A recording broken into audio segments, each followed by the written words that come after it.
વર્તમાનમાં જો જીવતા થોડું ઘણું ગુરુ કૃપાથી આવડી જાય તો દુનિયામાં કોઈ દિવસ ઉપાધિ પકડી ન શકે. ઉપાધિ હંમેશા ભૂતકાળ ઉપર થાય. આમ થઈ ગયું, આમ થઈ ગયું, આમ થઈ ગયું, આને ન મળાયું, ઘટના ઘટી ગઈ. આપણે ન મળાયું, એક ભાઈને સરખી રીતે ન બોલાવાય, ઘટના ઘટી ગઈ, હો ગઈ. ઈરાદો નહોતો પણ ગઈ. ઉપાધિ હંમેશા ભૂતકાળના ચિંતનથી થાય અને ઉપાધિ હંમેશા ભવિષ્યના ચિંતનથી થાય.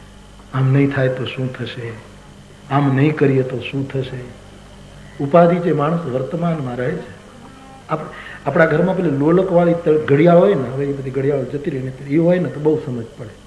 એ જે લોલક જે હોય એને તમે પકડીને ઉભા રહી જાઓ તો એક ટાઈમ બતાવતું બંધ થઈ જાય. એને તમે પકડીને ઉભા રહી જાઓ એટલે પછી સમય ન બતાવ, બંધ પડી જાય.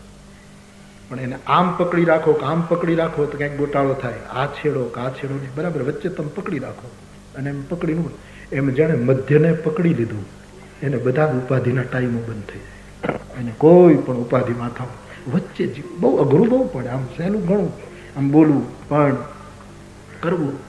જે ક્ષણ અત્યારે મારો પ્રભુ મને શ્વાસ આપી રહ્યો છે, અત્યારે હું જીવું છું, આ ઘડી મારા માટે જે મધ્યમાં જીવે છે એને કોઈ દિવસ ઉપાધિ આપી શકે.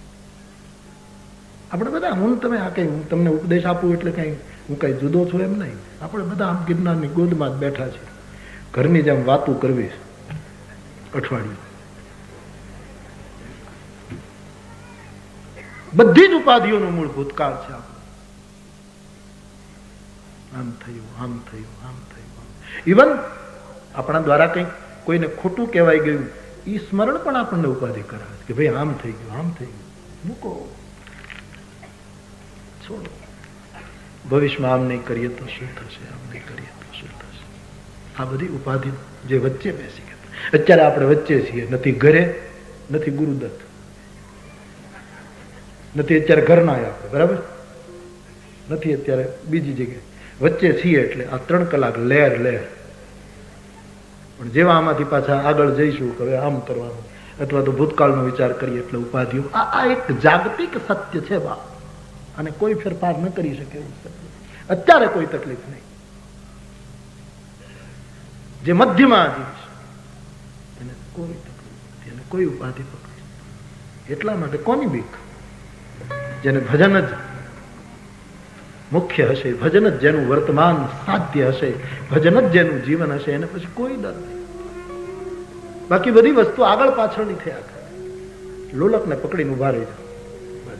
ઘડિયાળના કાંટા સમય આપવાનું બંધ કરી દે છે. કોઈ સમય પછી દેખાશે. પછી કોઈ કાળ ચોઘડિયું આવે નહીં, કોઈ ચલ ચોઘડિયું આવે નહીં. એક વખત કોઈ શુભ ચોઘડિયામાં પકડાઈ જાય પછી બીજા કોઈ આગળ પાછળ ચોઘડિયા પકડ. એક નિરુપાધિને, અને એ નિરુપાધિ મને કોનો ડર, મને કોની ચિંતા, એ અર્થમાં